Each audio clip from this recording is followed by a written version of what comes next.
All right, folks, good to see you back. Hope you've had your coffee because today we're getting into the heart of equity valuation.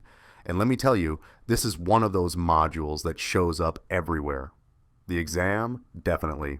Real life, even more so. So, equity valuation, concepts, and basic tools. And don't worry, that title sounds a lot scarier than it actually is. What we're really doing here is answering a simple question. What's a stock actually worth?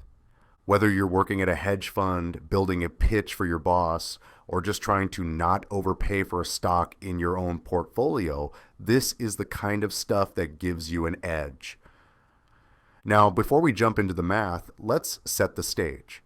This module is all about figuring out what a stock is really worth, not what the news says or what your friend posted on X, the artist formerly known as Twitter. Nope. Your job as a CFA candidate is to cut through that noise, crunch the actual numbers, and build a valuation that reflects reality, not retweets. So guys, believe me, this isn't the fluff stuff. This is where CFA candidates are separated from casual market commentators. You'll look at companies from every angle, dividends, cash flows, multiples, even strip them down to the bolts with asset-based models. This module doesn't just teach you how to value a company, it teaches you how to think like a valuation professional. It's where you stop being a spectator and start acting like someone who could actually sit at the table, whether that's on the buy side, sell side, or across from a client asking, so what's this business really worth? In this first part of the module, we're going to lay the groundwork. We'll talk about what fundamental analysis really means and how analysts estimate the intrinsic value of a security. Then we'll compare that estimate to the market price and figure out what that difference actually tells us. This is the basis for everything that comes next. DDMs, FCFE models, PE ratios, the works. So lock in. And trust me, the CFA exam loves this stuff. They'll hit you with small differences in prices and expect you to know whether it's fairly valued or mispriced. And we'll show you exactly how to nail those questions. Let's get started.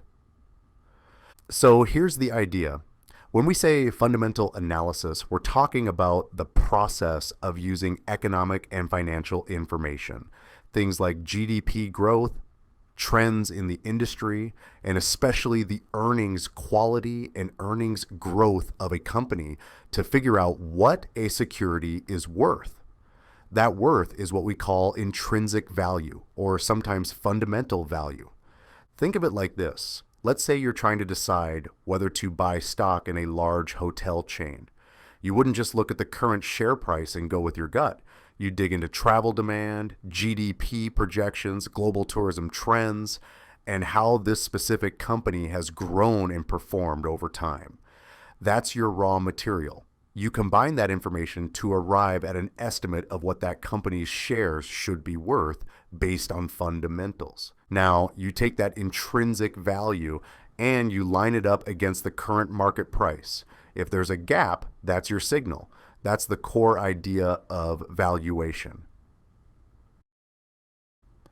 All right, so let's talk about that comparison between estimated value and market price. In an ideal world, the market price would always equal the intrinsic value. But we all know that in the real world, markets can get noisy. Prices can swing based on hype, rumors, momentum, or fear, none of which has anything to do with fundamentals. That's why analysts build valuation models, because the market doesn't always get it right. Here's how it plays out.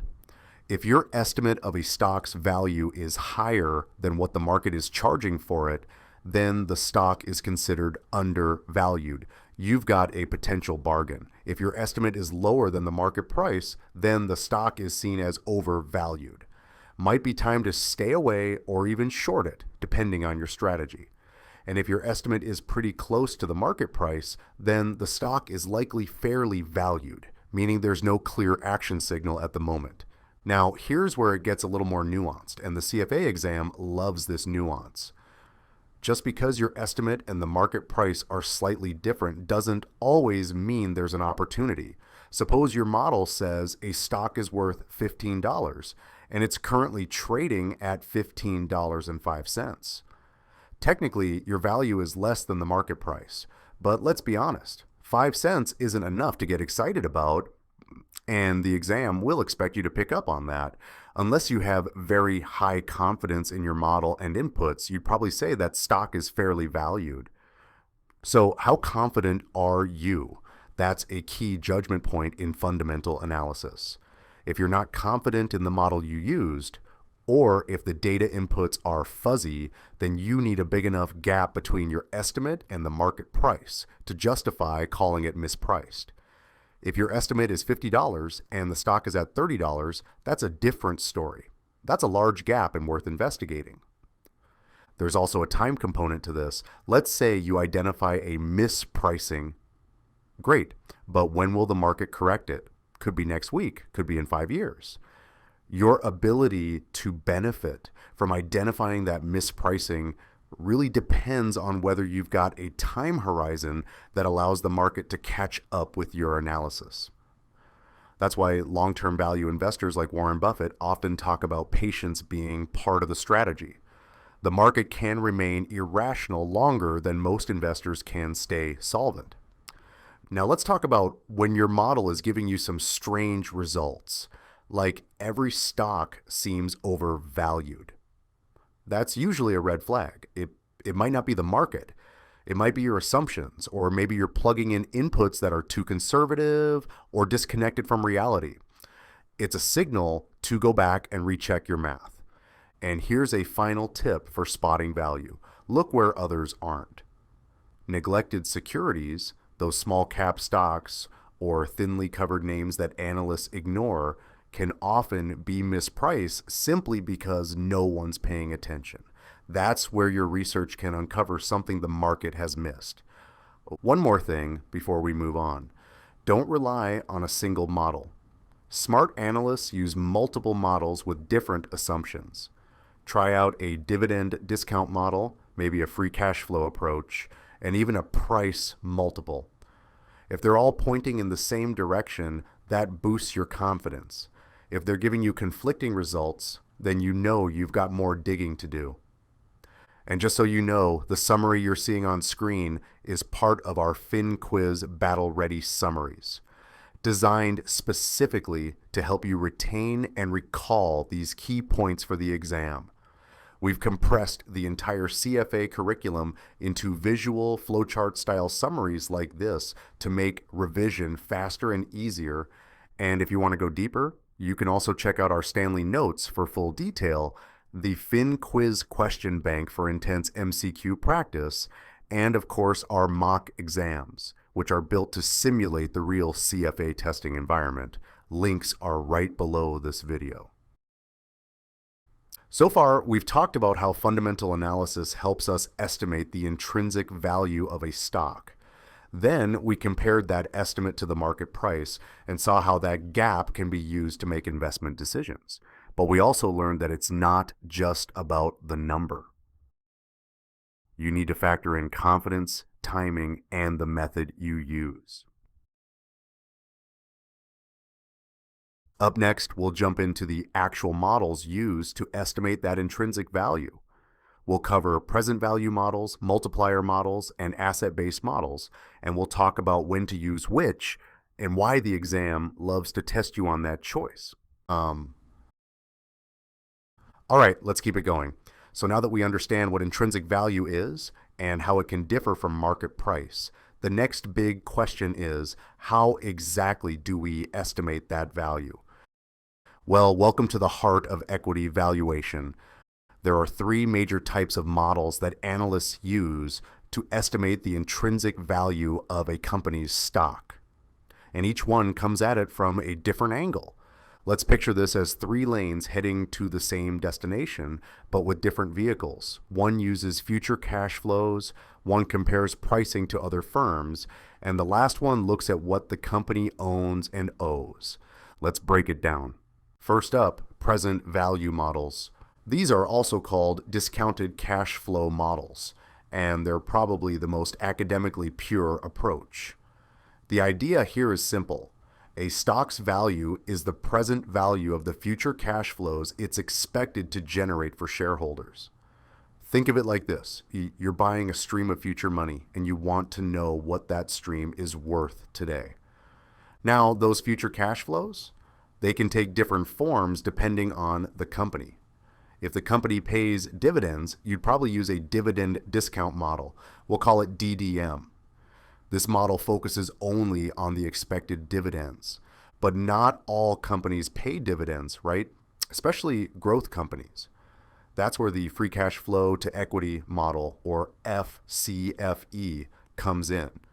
Instead of looking at dividends, this one focuses on how much free cash is left over after paying for capital expenditures and working capital. Basically, what's available to return to shareholders, even if it's not paid as a dividend. Both of these models boil down to the same logic. Take expected cash flows and discount them back to the present using a required rate of return. And just a heads up, the CFA exam loves to test variations of this. You'll see things like the Gordon growth model, which assumes dividends grow at a constant rate forever, or the two-stage DDM, where dividends grow faster in the early years and slow down later. We'll go deeper into those later on. So let's walk through an example using the Gordon growth model, which is just next year's dividend divided by the difference between the required rate of return and the dividend growth rate. Imagine you're evaluating Coca-Cola. It's a well-established company that pays regular dividends. Let's say you expect Coca-Cola to pay $2 per share next year, and you estimate a required return of 8%. If you expect that dividend to grow by 4% per year forever, you can plug that into the Gordon growth model. So price equals 2 divided by 0.08 minus 0.04, that's 2 over 0.04. Punch that into your calculator and you get $50. That's your estimated value per share. Now, what if the company doesn't pay dividends? Say you're valuing Netflix. It reinvests every dollar it earns. In that case, you'd use free cash flow to equity, the cash left after operations, CapEx, and debt payments. This lets you still estimate value even when no dividends are being paid. So DDM works great for a company like Coca-Cola. FCFE is better for something like Netflix or Tesla, where free cash flow is king, but dividends aren't part of the picture. Next up, we've got multiplier models, also known as market multiple models.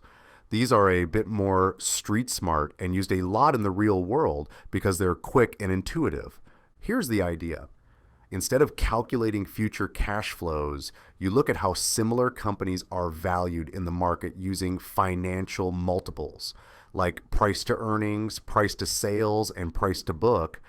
These are the classics. You'll hear people say, this stock's trading at 12 times earnings.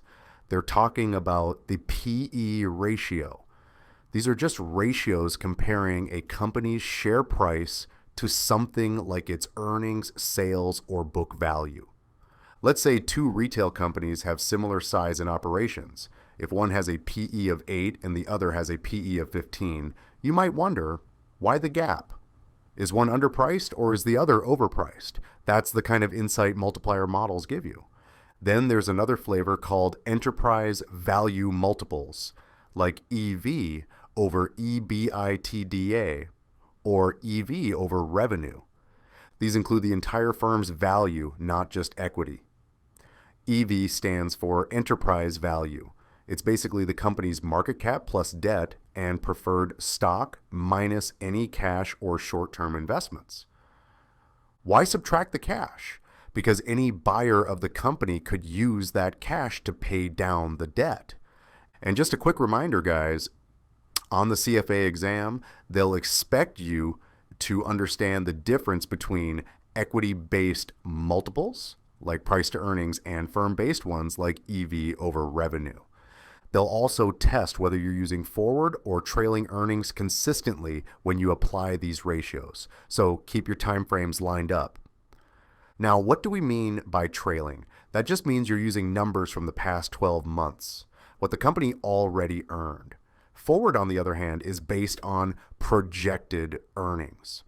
So make sure you don't mix them up. If the numerator is forward-looking, the denominator better be too. Keep your timeframes lined up or your valuation will be off. Last but not least, we've got the asset-based models. Now, this one's simple, but a little old school. You're basically saying, what's this company worth if we just sell the whole thing off and pay off the debts? It's like saying, if this business closed shop today, what would the shareholders walk away with? This is the more conservative approach. Now, in practice, this means adjusting the book values of assets and liabilities to reflect what they'd realistically sell for in today's market. Because let's be real, an office building bought 20 years ago isn't worth what the balance sheet says. It's probably worth more or sometimes less. This model works well for asset-heavy firms like real estate companies, holding firms, or businesses being liquidated. But it doesn't work so well for tech companies or service firms that rely more on intangible assets like intellectual property or brand value. You can't exactly add up goodwill and creativity. And again, folks, CFA exam loves to ask where each model is appropriate. If you're looking at a manufacturing firm with lots of equipment and real estate, this model might be great. But if you're valuing a consulting company with few tangible assets, not so much. All right, now before we jump into the math of the dividend discount model, DDM for short, we need to understand where it's coming from. I always tell students, don't just memorize the formula, understand why it works. That's what this section is about. It gives you the economic logic and the building blocks behind the model. Because once you've got that, applying the formula on exam day is way easier. So let's start with the foundation. The idea behind the DDM is based on something economists call the deferred consumption principle. That just means investors are giving up money now to hopefully get more later. You're not spending that $100 today. You're investing it in a stock because you expect to get dividends and price appreciation down the road. The valuation logic flows straight from that. If you're giving up cash today, the stock should be worth the present value of the future cash flows it'll give you. And when we say cash flows for stocks, we're mostly talking about dividends. That's why the DDM zeroes in on those. So just remember, the value of equity is the present value of future dividends. It's really just applying time value of money to stock investing. Now, when you own a stock, how do you make money? Simple. There are two ways. First, there are cash dividends. Those are direct payments you receive during your holding period. That's real money in your account. Second, you've got capital gains, which is just the increase in the stock's price from when you bought it to when you sell it. For example, if you buy a stock at $40 and sell it later at $50, that $10 gain is your capital gain. Some investors care more about dividends, others more about price movement, but both count as returns and both play a role in equity valuation. Now let's go over the different types of dividends and related actions because these show up a lot in practice. And yes, on the CFA exam too. Starting with regular cash dividends, this is the classic one. A company announces it'll pay, say, 50 cents per share every quarter. In the US and Canada, that's typically a quarterly deal. In Europe or Japan, it's often semi-annual, and in China, annual dividends are more common. These are declared by the board and sometimes need shareholder approval. Then you have extra dividends, or what some call special dividends. These are one-off payments, not something the company does regularly. You'll often see this when a company has a really profitable year or is going through restructuring and wants to reward shareholders. It's like saying, hey, here's a bonus. We're doing well right now. Stock dividends are a bit different. Instead of giving you cash, the company gives you more shares. So if you owned 100 shares and they announce a 10% stock dividend, you now own 110 shares. The value of your total investment doesn't change though. Your slice of the pie is still the same size. Stock splits do the same thing, but they change the number of shares and the price per share. If a company does a 2-for-1 stock split, you now own twice as many shares at half the price each. The total value doesn't change. It just makes the shares more affordable or liquid. Think of Apple or Tesla. These companies have done splits just to keep the share price attractive. Reverse stock splits go the opposite direction. If you have 10 shares and there's a 1-for-2 reverse split, now you have 5 shares, but each one's worth twice as much. Companies usually do this to raise their stock price per share, often when they've fallen below a threshold. Then there are share repurchases. This is when a company buys back its own stock. It's kind of like an invisible dividend. You don't get paid directly, but your ownership percentage increases because there are fewer shares in circulation. It's often a sign that the company believes its shares are undervalued. Also, buybacks tend to be more flexible and tax efficient than cash dividends. Let me give you an example. Microsoft has a history of regular dividends and periodic share repurchases. In fact, they repurchase billions worth of stock every year. Why? Because they generate strong cash flows and want to return value to shareholders without locking themselves into a fixed dividend schedule. That kind of payout flexibility is a big plus for management teams. Now, this next part is super testable. The CFA exam loves to quiz you on the dividend payment timeline. There are 4 dates you need to remember, and you have to know the order. First is the declaration date. That's when the board says, hey, we're going to pay a dividend. It becomes official. Next is the ex-dividend date. This is crucial. It's the first day the stock trades without the right to receive the dividend. So if you buy the stock on or after this date, you don't get the dividend. The price of the stock usually drops by about the amount of the dividend on this day. Then comes the holder of record date. That's the day the company checks its list of shareholders to see who officially qualifies for the dividend. Finally, we've got the payment date. That's when the money actually hits your account, either by check or electronically. And yes, you better believe the exam might give you a list of dates and ask you to identify which one matters for receiving the dividend. It's the ex-dividend date. That's the cutoff. So here's the takeaway. The dividend discount model is grounded in a simple idea. Investors give up money now in return for future cash flows. And if those future flows come as dividends, we can model the present value of those payouts. That's the entire foundation of the DDM. But before applying the formula, you got to understand the mechanics. What counts as a dividend? How do stock splits or buybacks change the picture? And what dates actually matter? So guys, all of this feeds into how valuation plays out in real life and how it shows up on the exam. By the way, if you're finding these summaries helpful, you can grab the full set of battle-ready summaries. They're designed to keep the key exam concepts right in front of you, exactly how the CFA exam likes to test them. Links below if you want to follow along more efficiently. All right, now that you've got the logic and the mechanics down, we're ready to jump into the actual dividend discount model formula. So now we'll walk through the 1-period and multi-period models, explain how to use them, and talk about when they do or don't make sense. All right, team, this is where things start getting real. Up until now, we've talked about concepts, but now Now we roll up our sleeves and get into actual valuation, how we put a number on a stock.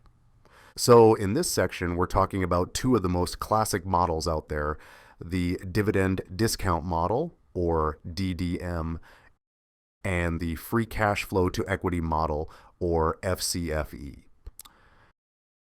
Don't worry if the names sound heavy. Once we walk through them, you'll see how intuitive they really are.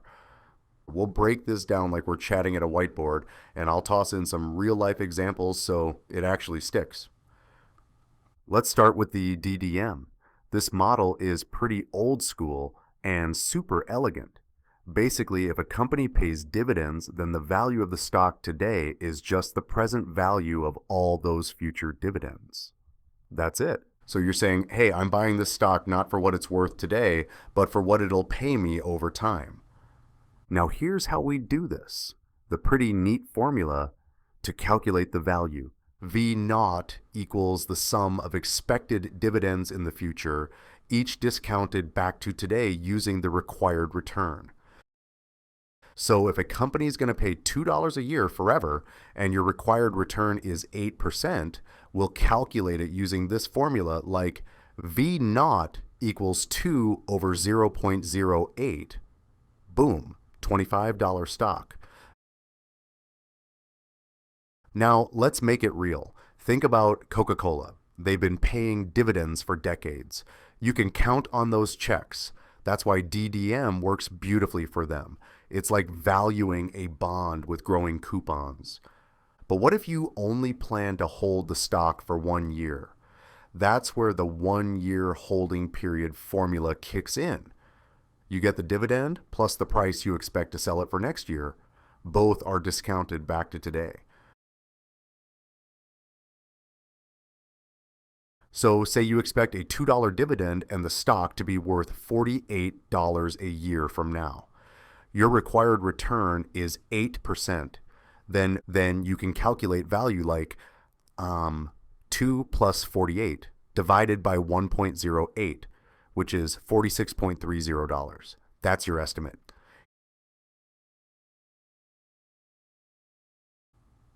Now here's the key term. That expected resale value, that's called the terminal value. Think of it like the future exit price. And the big idea here is that it doesn't matter how long you plan to hold the stock, the math adjusts. Intrinsic value doesn't care about your personal timeline. That's a big exam point. Okay, now, what if you're looking at a company that doesn't pay dividends? You're not going to use DDM for Tesla, right? Elon's too busy launching rockets and robots to bother with dividends. That's where the FCFE model comes in. Think of it like this.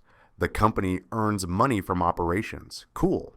But it also needs to invest in new factories, buy equipment, manage working capital, and pay off some debt. Whatever's left after all that, that's FCFE. Now, this one values a stock based on how much free cash is left for equity holders after the company pays all the bills, reinvests into the business, and makes its debt payments. The formula, cash flow to equity equals cash from operations minus fixed capital investment plus net borrowing. That's what's available to give back to shareholders, whether through dividends, buybacks, or reinvested value. Suppose you're analyzing Netflix. They're not paying dividends, but they're generating steady operating cash flow. Let's say $3 billion. They reinvest $1.2 billion into new content, that's CapEx, and they raise another $500 million by issuing bonds. So FCFE equals 3.0 minus 1.2 plus 0.5, which is $2.3 billion. That $2.3 billion is the value the equity holders are entitled to for that year. Now, how do we get the value of the stock? We take that FCFE forecast for each year and discount it back to today using our required rate of return, usually calculated with CAPM. The present value of those FCFE numbers equals intrinsic equity value. Using this formula, looks just like DDM, right? Because it's the same concept, future cash flows for equity holders discounted to the present, just with a different type of cash flow. Now remember, the CFA exam won't just ask you to plug in numbers. They'll ask when to use this model, and the answer is simple. Use free cash flow to equity when the company doesn't pay dividends but still generates enough cash to potentially pay them. That's your Netflix, Amazon, Tesla bucket. And if they give you free cash flow to the firm instead, you can still estimate equity value. Just subtract out the value of debt and preferred shares. So, bottom line, DDM is great when dividends are reliable. FCFE is your tool for the growth stock universe. All right, now let's talk about the heartbeat of any valuation model, your discount rate, or what we call the required rate of return. Because no matter how pretty your future cash flows look, if you don't get the right rate to discount them with, your whole valuation's toast. Capital asset pricing model, or just CAPM. This is the gold standard in finance when it comes to estimating expected returns. Now, yeah, it sounds fancy, but let me break it down like you're hearing it in a real team meeting. CAPM says you should earn the risk-free rate because, hey, you could have just bought a government bond, plus a premium for the risk you're taking. And how much risk you're taking, that's where beta comes in. Beta measures how much the stock bounces around compared to the market. Big beta equals big swings equals higher required return. Required return is equal to risk-free rate plus beta times market risk premium. Sounds clean, right? But here's the problem. CAPM is super sensitive to the inputs. If your beta estimate is off or your risk premium is too optimistic, your required return could shift dramatically, and that throws off your valuation big time. This is why two analysts can run a CAPM model and come up with different values for the same company. One says the stock's worth $50, the other says $65. Same model, different assumptions. So what do you do when you don't trust CAPM? Well, there are other options. Some analysts use a subjective premium, especially when there's no reliable beta. Some companies have their own internal required return policy, like we use 10% for all equity projects. Others just go with judgment, especially in smaller firms where market-based data is limited. But for the exam, no CAPM cold. It's in the LOS, and they will test it. Maybe not with big numbers, but definitely with the logic. They might ask which input matters most, how changes affect value, or which approach is most sensitive to investor assumptions. Now, before we move to the next section, let me give you a taste of how this works in the real world. Let's say you're on the equity research desk covering Procter & Gamble. Your team uses DDM because P&G has a long dividend history. But a different analyst covering Uber might prefer FCFE because Uber doesn't pay dividends, but it does generate free cash flow after CapEx. Different models for different companies. Your job as a CFA candidate is to know which tool fits which job. Like a mechanic, you don't use a wrench to hammer nails. All right, so quick wrap this up. Dividend discount model. Great for companies like Coca-Cola or Johnson & Johnson, steady dividend payers. Free cash flow to equity. Perfect for Netflix, Tesla, or any firm that keeps its profits but still generates cash. And CAPM, that's your workhorse for estimating the required return. Just watch those inputs. And remember, exam won't just ask for the formula. They'll ask which model is appropriate, or how does a small change in R affect value? Or why wouldn't DDM work for Amazon? You've got to think like an analyst, not just memorize like a student. All right, next up we're shifting gears to preferred stock valuation. It's simpler math, but there are a few quirks you'll want to catch, like callable features and how to value perpetual income streams. Now that we've worked through the wild world of common stock valuation, let's calm things down a bit. we're stepping into the more predictable world of preferred shares. These are like the dependable older sibling of common stocks. They don't party hard, but they show up on time, pay their bills, and stick to the plan. Preferred stock is often described as a hybrid. It's not quite equity, not quite debt. You don't get voting rights like a common shareholder, but you do get something sweet, a fixed dividend. And that dividend is typically paid before common shareholders see a dime. Now here's where it gets interesting. Some preferred shares are non-callable and non-convertible. That means once the company issues them, they can't be called back early, and they can't be converted into common shares. In other words, they just sit there and pay out the same dividend forever. If you're thinking, that sounds a lot like a perpetuity, you're exactly right. So valuing these is conceptually super simple. You're basically asking, what's this endless stream of fixed payments worth today? And if you remember from quant or fixed income, the value of a perpetuity is just the payment divided by the discount rate. Boom.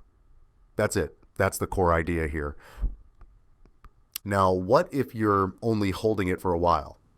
Of course, most investors don't hold preferred stock forever. Maybe you're planning to sell it in 5 years. In that case, the valuation approach just adjusts slightly.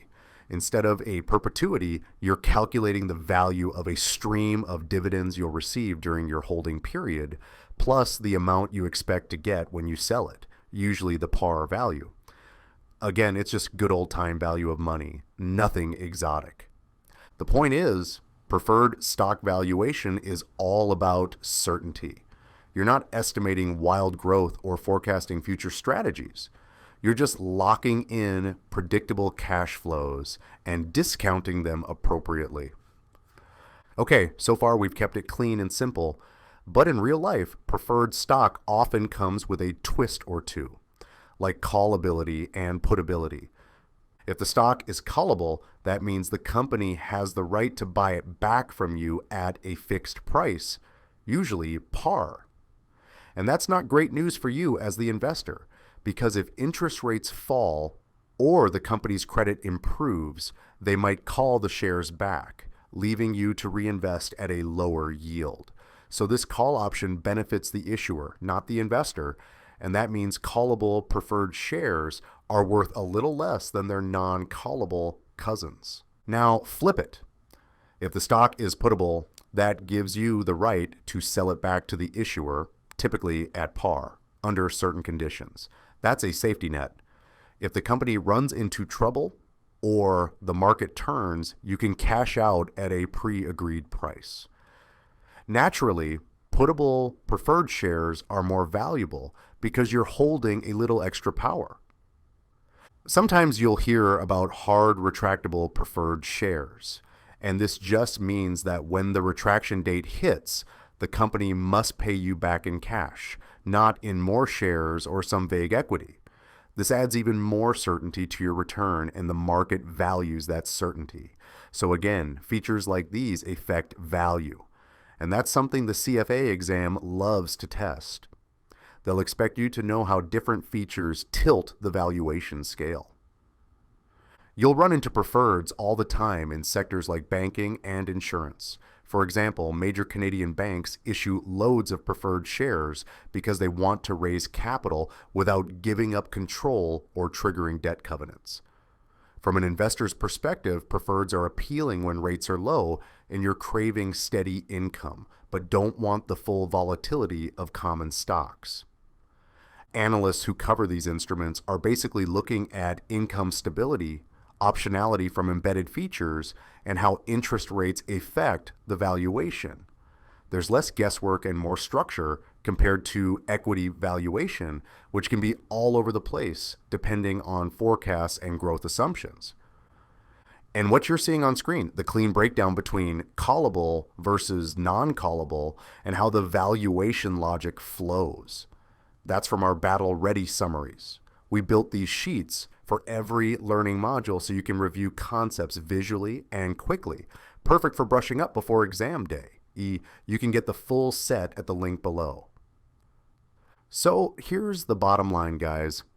Preferred stock isn't flashy, but it's reliable.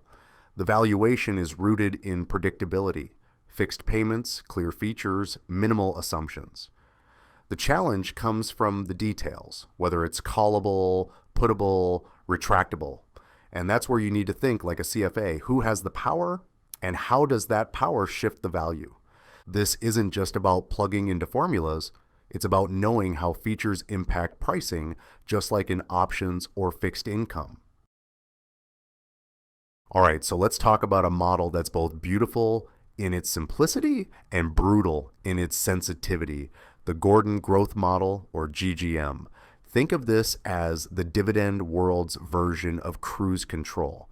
You've got a company that's been paying dividends, it's been increasing them steadily year after year, and you've got every reason to believe it'll keep doing just that forever. That's the sweet spot where GGM shines. At its heart, the Gordon Growth Model is just saying, if a company grows its dividends at a constant pace, and you know what your required return is, then you can calculate what that stock is worth today. It's kind of like asking, if I'm buying the stream of growing dividend payments, what's the fair price to pay for the whole thing right now? GGM gives you a clean way to answer that. This model is tailor-made for the kind of company that doesn't make headlines every day. We're talking about the Procter & Gamble's, the Coca-Cola's, the Johnson & Johnson's, companies that just quietly churn out earnings and reward shareholders with regular, steadily rising dividends. They're not flashy. They're not betting the house on AI or crypto. But if you want a business that you can actually model with confidence, this is it. The reason GGM works so well for these firms is that their business models are stable, their dividend policies are predictable, and they're not flying all over the place with the economic cycle. These companies are the marathon runners of the market, not sprinters. Now, one key point is to understand is what makes the stock price go up in this model. Here's where GGM gets interesting. The value of the stock, what we call V0 or V0, goes up when any of three things happen. The company announces a higher dividend, the required rate of return drops because interest rates fall, or the expected growth rate of dividends increases. That's it. Those three levers do all the work. So when Coca-Cola raises its dividend next year, analysts don't just smile, they immediately adjust their valuation models. Why? Because that one move bumps up next year's D, which increases the value of the stock today. Same thing if the Fed cuts rates, lower required return, higher stock value under GGM. So guys, it's very cause and effect kind of thing. Now, GGM might feel too good to be true, and honestly, sometimes it is. The model works only if some big assumptions hold. First, it assumes that dividends are a solid reflection of the company's value. If a company isn't paying dividends, or if they're all over the place, this model falls apart. Second, and this is a big one, it assumes that the dividend growth rate is constant forever. Not just next year, not just the next 5 years, forever. It also assumes the required return stays constant over time, which in real life is kind of rare. But the deal breaker, GGM only works when the dividend growth rate is less than the required rate of return. If G is greater than or equal to R, your math breaks, and so does the logic. So yeah, GGM has its limits. Okay, so if this model hinges so much on the dividend growth rate, the next logical question is, how do you actually estimate G? Well, you've got a few solid tools in your CFA toolkit. You can look at the company's historical dividend growth. If they've been increasing payouts by 4% a year for the last 10 years, that's a pretty strong signal. Or you can look at industry norms. Some sectors just grow faster than others. And then there's the fundamentals-based approach. You estimate growth as the return on equity, ROE, multiplied by the retention ratio. That's the portion of earnings the firm reinvests instead of paying out. So if a company reinvests 60% of its earnings and earns 15% return on equity, your long-term growth estimate is 9%. Clean and simple. What about companies that don't pay dividends yet? You might be wondering, can I use GGM for a company that doesn't even pay dividends? And the answer is maybe. But you've got to do some mental gymnastics. And let's say you're looking at a growth company that's plowing all its earnings back into the business right now, but it plans to start paying dividends 5 years down the road. If you're confident about when those dividends start and that they'll grow at a constant rate once they begin, you can still apply GGM, but only starting at the point where dividends begin. You'd calculate the value as of year 5, for example, then discount that value back to today. It's doable, but it's more about assumptions than precision. You're basically saying, here's what the company might look like 5 years from now, and I'll use GGM from there. It's a forward-looking move, and it works best when you've got a strong reason to believe the dividend policy is coming. Here's the thing. GGM is widely used in equity research and finance jobs, not because it's perfect, but because it's fast, intuitive, and directionally useful. It tells a story. But, and this is key, it's also super sensitive to the inputs. Small tweaks in your growth rate or required return can lead to big swings in valuation. So use it with care. And always sanity check your numbers. So here's the takeaway. GGM is powerful, but only in the right hands and the right scenario. Use it when the company is stable, dividends are dependable, and growth is predictable. Avoid it when those things start getting shaky. And on the exam, don't just plug in numbers. Think about whether the model even fits the case you're looking at. All right, folks.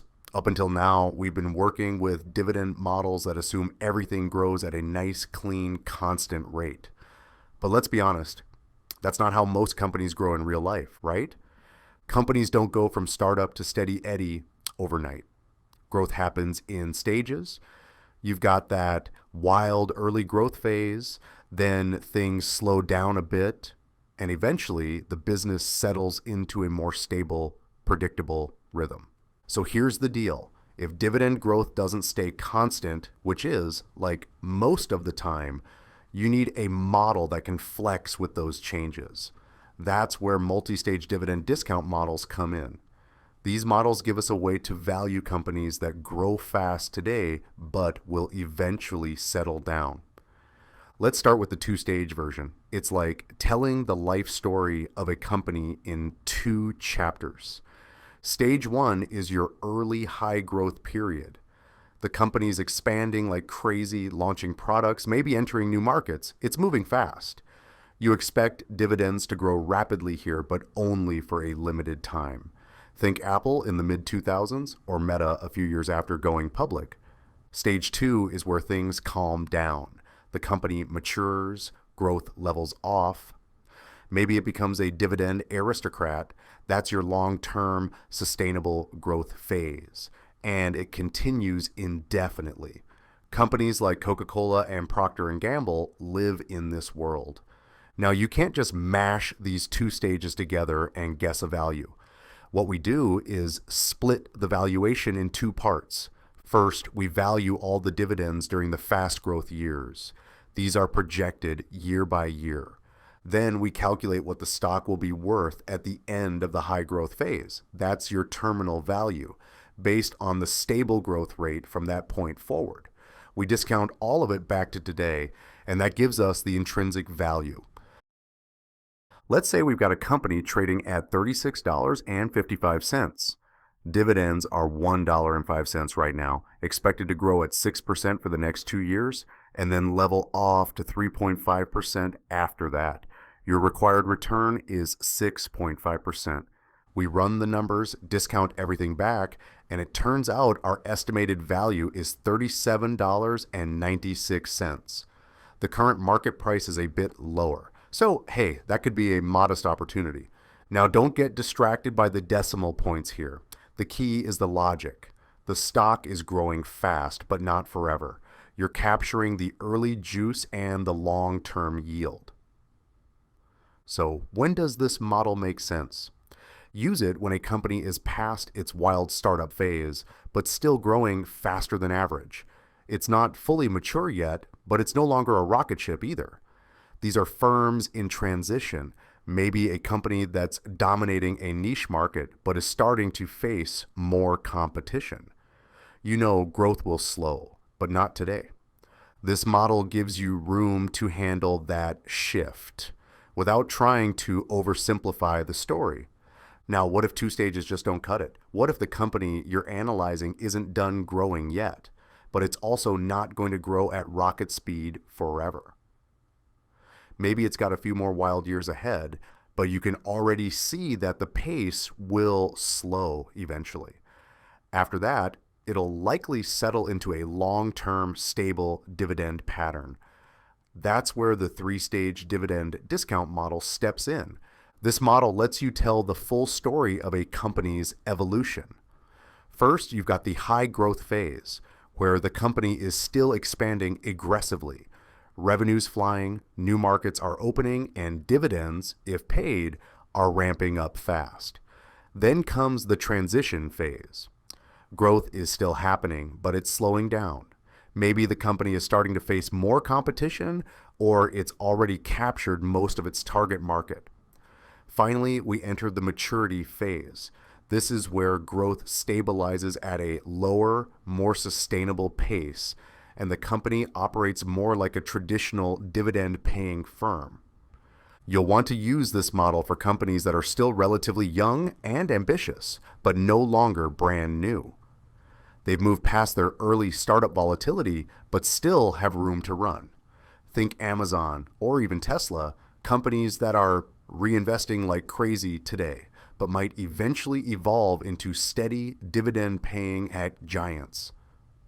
The 3-stage model gives you the flexibility to reflect that long, winding growth journey without oversimplifying it. Now, here's a heads up for your CFA exam. They love to throw valuation scenarios at you and ask which model fits best. Your job isn't just to memorize the formulas, it's to recognize the growth story. If a company has steady, constant growth, use GGM. But if it's shifting gears over time, 2-stage or 3-stage is the way to go. Don't overcomplicate it. Just match the model to the company's reality. So folks, remember, multi-stage DDMs are about recognizing that companies grow in real life, not in straight lines. The 2-stage model works when growth slows once. The 3-stage model, that's when things are a little more complex and evolve in steps. These tools let you tell a more realistic story through valuation. And honestly, that's what makes you look like a professional in front of clients, managers, or teaching it to yourself at 11 p.m. with a cup of coffee when you're working through practice questions. All right, folks, time to talk valuation the Wall Street way. Let's talk about how analysts value stocks when they don't want to deal with all the cash flow forecasts and model complexity. You've probably seen it everywhere, on CNBC, in research reports, in finance job interviews. It's the use of multiples to figure out whether a stock is cheap, expensive, or just about right. This is called a multiplier model or relative valuation. Now here's the idea. Instead of calculating the present value of all future dividends or free cash flows, you just look at how similar companies are priced in the market. You're basically saying, hey, if these companies are all alike, they should be trading at similar multiples, right? Think of it like real estate comps. If 2 houses on the same street have the same size and layout, but one's going for half the price, that's a clue. So what are these multiples? Let's walk through the greatest hits. The price to earnings ratio, or PE, is the most famous one. It tells you how much investors are paying for $1 of earnings. If a stock is trading at a PE of 20, That means investors are willing to pay $20 for every dollar in expected earnings. Now, this is great when earnings are stable and reliable, but if earnings are volatile or falling off a cliff, the PE gets shaky. Then you've got price to sales, PS. This is useful when earnings are negative or inconsistent. It helps you see how the market is valuing top-line revenue, especially when net income isn't telling the whole story. There's also price to book, PB, which compares the stock price to the accounting value of a company's net assets. It's handy for banks and asset-heavy businesses, but don't rely on it for companies with few tangible assets or when book value is all over the place due to accounting quirks. And finally, there's price to cash flow, PCF. This one's a lifesaver when earnings are messy, but cash flow is still healthy. Like in cyclical industries or businesses with big non-cash expenses. So how to actually use them. Now here's the golden rule. With all these multiples, lower usually means cheaper, but not always better. If a stock's PE is lower than its peers, that might suggest it's undervalued. But you've got to ask why. Maybe it's in trouble. Maybe growth is slowing. Context matters. You also want to compare these multiples to their own history. If a stock usually trades at a price to earning ratio of 25 and now it's at 15, that could signal an opportunity. But if the whole market is overvalued, a low multiple might still be expensive in absolute terms. The key is multiples are relative. They don't tell you what something's worth in a vacuum. They only help you see how one company stacks up against another, or against its own past. Multiplier models really shine when you've got a good group of comparable companies with similar size, business risk, and capital structure. If you're looking at a mid-cap healthcare stock and there are 10 others just like it, boom, you're good to go. They're also useful when forecasting cash flows is too hard or unreliable. If management hasn't given solid guidance or the business is too volatile, you might lean on multipliers to get a directional sense of value. So remember, guys, these models are most useful when you've got a solid set of comparable companies, same size, same industry, similar risk profiles. If the whole group is fairly valued, you can spot outliers. But if the whole sector is overpriced, even the cheap stock might be a trap. Also, sometimes, especially with unique or niche businesses, there just aren't any true comparables. And in that case, relative valuation kind of loses its magic. Now, no tool is perfect, and multiplier models have their flaws. First, they often ignore the future. If you're using trailing earnings, you're not accounting for what's coming next quarter or next year. That can make your valuation stale. And since these are relative metrics, they can't tell you what a stock is truly worth. They just tell you how it looks compared to others. So, they don't give you an absolute answer. You're not saying this stock is worth exactly $42.70. You're saying this stock looks cheap compared to the group. That's a different kind of judgment, right? Also, sometimes a company just doesn't have true comparables. Maybe it's a niche tech firm or an early stage biotech. If there's nothing to compare it to, you're kind of flying blind. In practice, different industries use different tailored multiples. Cable companies might look at revenue or market value per subscriber. In oil and gas, analysts often use reserves per share. The point is, the denominator needs to match the value driver of that business. You don't want to use a PE ratio on a company that doesn't even have earnings. That's like using miles per gallon to measure the value of a house. It just doesn't work. So don't just throw PE at everything. Ask, what matters most in this industry? That's what should go in the denominator. Now here's where we bring it all full circle.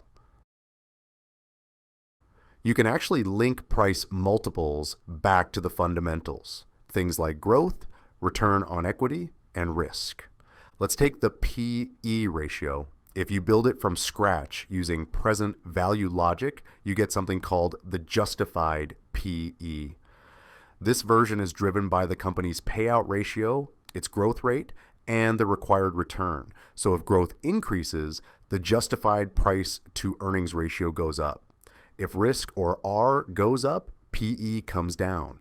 And while a higher payout ratio usually boosts PE, it can also limit future growth because the company is retaining less. That's what we call the dividend displacement of earnings. More dividends now might mean less growth later. And yes, you can use these justified multiples to calculate target prices. If a company has expected earnings of $5 and a justified PE of 12, you're looking at a price target of $60. But remember, garbage in, garbage out. A tiny shift in your growth rate or required return can throw that target way off. Always pressure test your assumptions. Oh, and if this section's finally clicking for you, that's no accident. This is exactly what our FinQuiz battle-ready summaries are designed for. Instead of drowning in textbook explanations or losing track of formulas, we lay it all out visually. How payout ratios tie into justified PE, how to choose the right multiple for the right company, and where candidates usually trip up on the exam. It's not just notes, it's the way your brain wants to study when time's running out. And that's just the start. If you're serious about crushing level 1, check out our full FinQuiz toolkit. Guys, we've got Stanley Notes for deep understanding, a question bank that mimics CFA's style, not random MCQs, and some of the toughest mock exams out there, built to simulate the real challenge. Thousands of candidates have already leveled up their prep with FinQuiz. Now it's your turn. You'll find the links down in the description. Go grab what you need, and let's keep moving.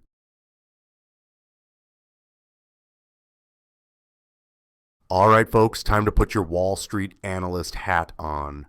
Let's talk about method of comparable and valuation based on price multiples. So up to this point, we've talked about valuation models that estimate intrinsic value, discounted cash flows, dividend models, all that good stuff. But now we're shifting gears and looking at something you'll see everywhere in the real world, the method of comparables. This is how analysts on the sell side, buy side, and even in private equity quickly size up a company. Why? Because it's simple, fast, and surprisingly effective, if done right. The big idea here is built on something called the law of one price. Sounds fancy, but it's actually super intuitive. If two companies are basically the same business, same size, same risk profile, then their valuations should be similar. If not, one's probably mispriced. That's where opportunity lives. So instead of building a DCF from scratch, you say, all right, what are other similar companies trading at? And then you compare. Are you above the average, below, right in line? That's the essence of this method. Now, to make a proper comparison, you've got to start with the benchmark multiple.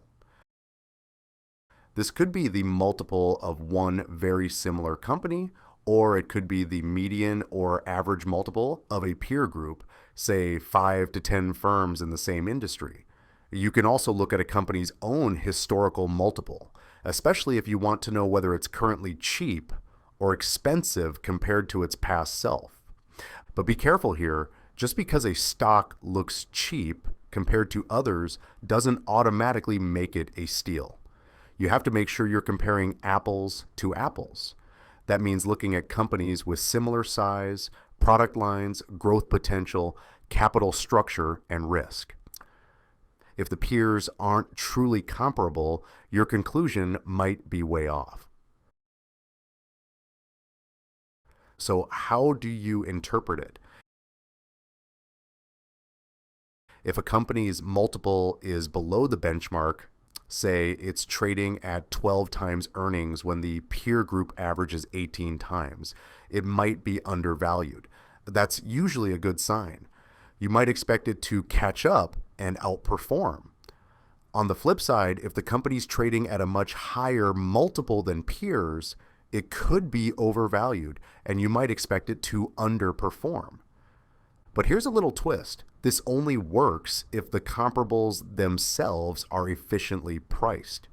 If the whole peer group is overhyped or mispriced, your cheap stock might still be expensive in absolute terms. So don't just trust the multiples, trust your judgment. Now, sometimes you'll run into a situation where the time series comparison, like a company's historical PE, tells one story, and the peer comparison tells another. In that case, dig deeper.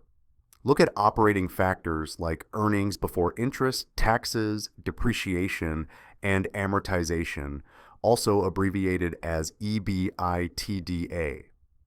A higher PE might be justified if the company has high depreciation, high interest expenses, or a big tax burden, all of which can temporarily suppress earnings. So what's the upside of this method? Well, for starters, it's fast and intuitive. You can run comps in Excel in under 30 minutes. Multiples are also widely available, from company filings, Bloomberg, Yahoo Finance, you name it. And they work across both cross-sectional peer comparison and time series historical analysis. But let's not sugarcoat it. There are drawbacks too. First, this is all relative valuation. So even if a stock is undervalued compared to peers, it might still be overvalued if the entire sector is riding a hype train. You're not getting an absolute, this is worth $50 answer. You're getting a, this is cheaper than that perspective. Also, different markets use different accounting rules that can throw off earnings, book value, and other data in your multiples. And in cyclical industries, earnings can swing wildly. So a PE ratio can look great one year and completely blow up the next. It's fragile. One last thing about PE, on the surface it looks clean, but it can get messy. If earnings are negative, price to earnings becomes meaningless. If earnings are artificially inflated or suppressed because of one-time items, that can distort the picture. And because earnings are so sensitive to things like interest costs, depreciation, and taxes, they're vulnerable to manipulation. In fact, in situations where earnings are unstable, like during a recession or a boom, it might be smarter to switch over to price to sales. Sales usually don't go negative and they're less volatile than net income. That gives you a sturdier anchor when the bottom line's jumping all over the place. All right, folks, let's talk about something every serious investor or future analyst needs to master: enterprise value, or EV, as you'll often hear it in interviews, analyst reports, and basically any valuation discussion that's not stuck in the 1990s. Now, the question is, why do we even need this term? I mean, we already have market capitalization, right? But here's the deal. Market cap only tells you what the equity is worth. That's just the value of the shares floating around in the market. It doesn't tell you the whole story. Imagine you're buying a company. You're not just buying its shares. You're also taking on its debt, its obligations, and at the same time, you're getting whatever cash it's sitting on.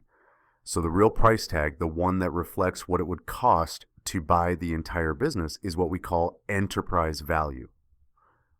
The way we calculate enterprise value is pretty straightforward, but it's critical to understand what each part really means. You start with the market capitalization. That's the total value of the company's equity based on its current stock price.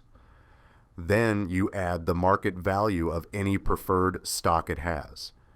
Next, you add the market value of the company's debt. This is important because debt is part of the capital structure and an acquirer would assume this debt when buying the company. But we're not done. After that, you subtract cash and short-term investments. Why? because that's money the buyer gets to use. It's almost like getting a discount on the purchase price.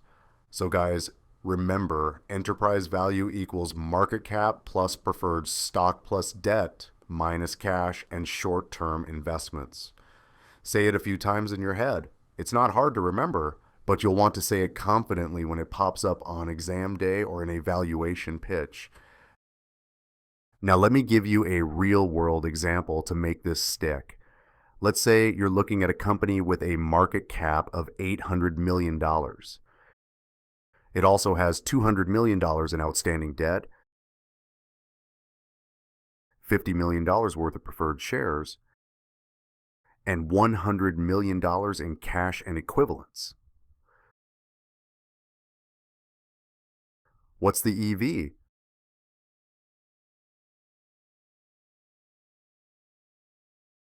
Plug it in, 800 plus 200 plus 50 minus 100.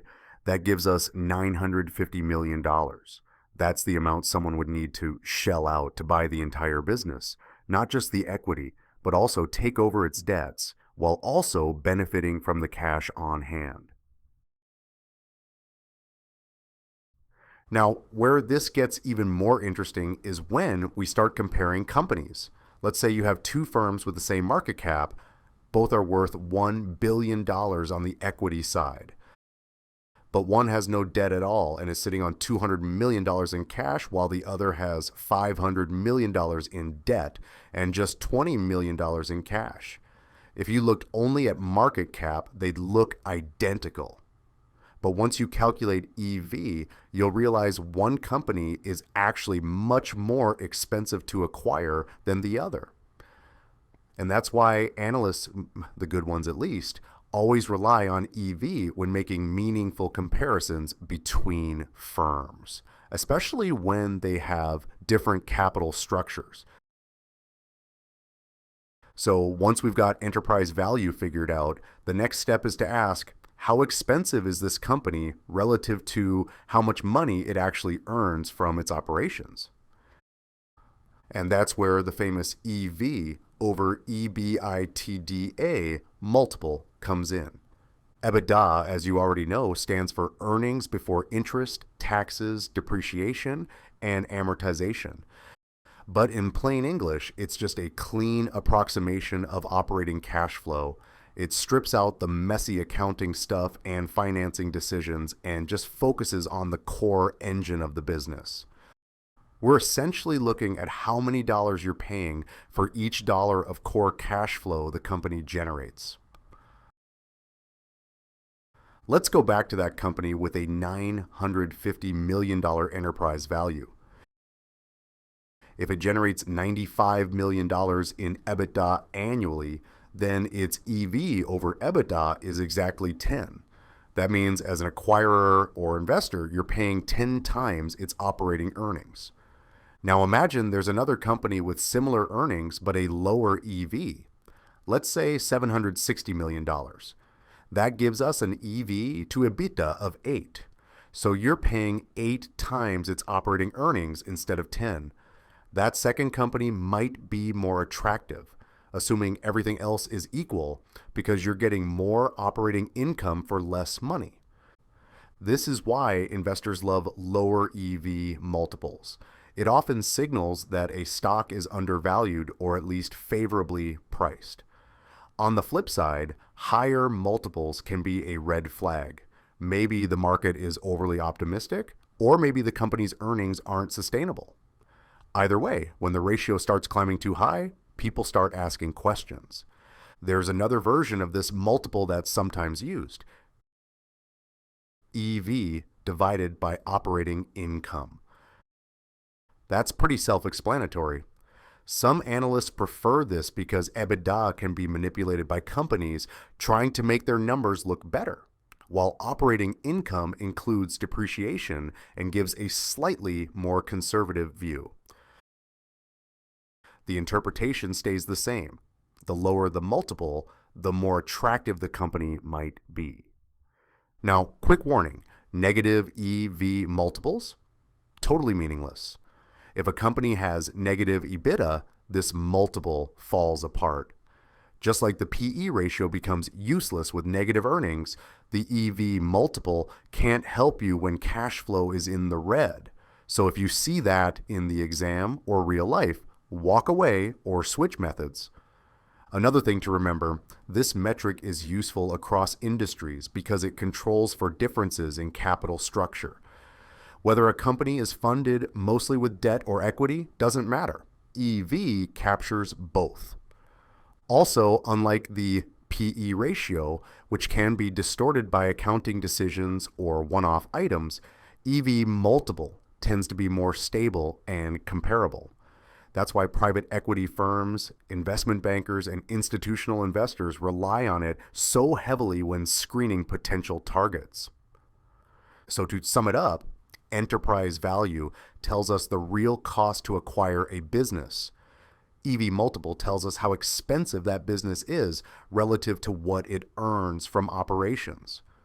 Lower multiples are generally better for investors, and you should always be cautious about companies with negative EBITDA or inflated debt. This ratio cuts through the noise and lets you focus on core profitability regardless of how the company is financed. It's a favorite tool for professionals because it gives them a clearer picture of value. And now it should be one of yours too. Pay special attention to questions that compare companies with different debt levels. You'll see just how powerful this concept is when trying to separate a good deal from a value trap. All right, folks, we're in the final section of this valuation module, and now we're going to talk about one of the most straightforward and honestly most overlooked ways to value a company: asset-based valuation.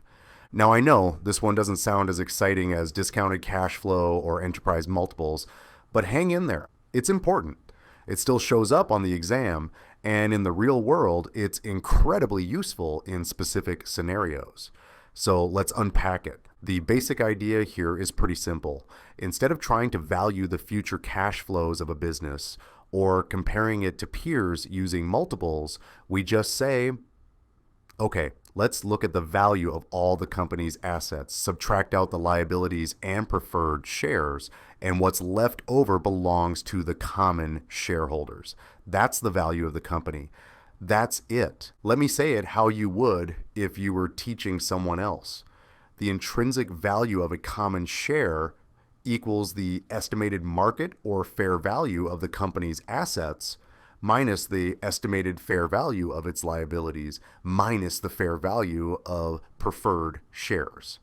And by the way, we're talking about fair values here, not just the numbers pulled straight off the balance sheet, because book value might be outdated or distorted.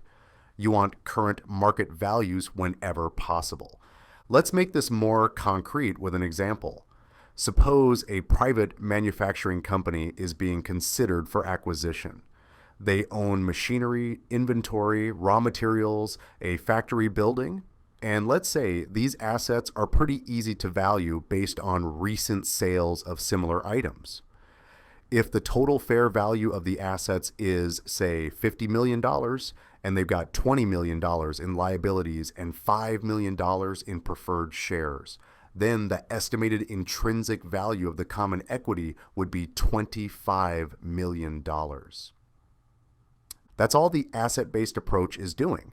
Value what the company owns, subtract what it owes, and whatever's left is yours, clean and direct. Now, when do we actually use this model in practice? This is important because it's not a go-to method for every situation. It works best when the business has a relatively simple balance sheet, meaning it owns things that are tangible, measurable, and have clear market values. That could include things like real estate, inventory, machinery, or financial assets. It's also commonly used when you're valuing private companies, especially if they don't have reliable earnings data to support a DCF model, or if there are no good comparables for using multiples. You'll also see this approach used when a company is being liquidated, meaning it's shutting down and selling off everything. At that point, future cash flows don't matter anymore. It's just about how much you can get from the company's assets after paying off the debts. So think of industries like natural resource companies, financial firms, or troubled businesses.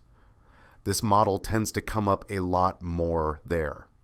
You may even see it used in combination with other models, like multiplier methods, to triangulate a valuation. But here's the real issue, guys, and this is why asset-based valuation can't always stand on its own. Not all assets are easily valued. Some things just don't have a ready market price. What's the fair value of a custom-built plant, or a niche patent, or brand equity, or the synergy of a well-run management team? These are real sources of value, but they don't show up on the balance sheet, and they're hard to slap a fair value on. So for companies that rely heavily on intangible assets like tech firms, software companies, or consumer brands, this model usually undervalues them because it just doesn't capture the things that make those businesses great. And even when you do have tangible assets, there's still the issue of estimating fair value. For example, property values fluctuate, machinery depreciates, inventory can go obsolete. The gap between book value and market value can be huge and messy. Now, let me just call out a few limitations you absolutely need to know, because these are fair game for CFA exam questions. First, this model isn't ideal for companies with a lot of off-the-books intangibles. It also gets tricky when you're dealing with public companies that have massive, complex asset bases, like large industrial conglomerates, because figuring out the market value of all those assets is a nightmare. Another big one, in a hyperinflationary environment, asset values are constantly changing, and any estimate becomes unreliable very quickly. So this approach breaks down in those cases. And here's something subtle but important. This model may not work well for businesses that are still operating normally because it doesn't take into account the earning potential or the synergies of an ongoing business. It's more of a floor value, a conservative baseline of what the company is worth based on what it owns. That's why in most professional settings, you'll see this used either as a complement to other methods or in very specific use cases where it's actually the most appropriate tool. So here's the takeaway. Asset-based valuation gives you the minimum value of a company, assuming no growth, no synergies, and no intangible upside. If you're trying to be conservative or you're valuing a business being liquidated or restructured, it's helpful. Otherwise, it's not the best fit for most ongoing dynamic companies. And from a CFA exam perspective, make sure you remember when it's appropriate. If the question talks about a company with easily measurable hard assets and little intangible value, this method is totally fair game. But if you see phrases like significant intangibles, synergies, or brand reputation, you should immediately recognize this model won't capture the whole picture. Now, before we close out the whole valuation module, let me leave you with a few quick thoughts. Asset-based valuation might not feel exciting. It doesn't have slick DCF projections or fancy multiples, but it's still a powerful tool when used in the right situations. And more importantly, mastering all the valuation methods, including this one, gives you range. It makes you flexible, it makes you smarter, and that's what this exam is really testing. Not whether you memorized formulas, but whether you understand when and how to apply them. And you're getting there. You've made it through this full topic area, and that's something to feel good about. Now's the time to revisit the examples, drill the questions, and solidify your edge. At FinQuiz, we've got practice questions that focus specifically on when to use which model, so you're not just guessing, you're analyzing. So take a deep breath, you've earned it. This module is a heavy hitter on the exam, and if you've followed along with FinQuiz, you're already ahead of most candidates out there. You've put in the effort, and I promise you, this work does pay off. So keep pushing, stay consistent, and remember, every concept you master now is one less thing to worry about on exam day. We're with you every step of the way. Good luck.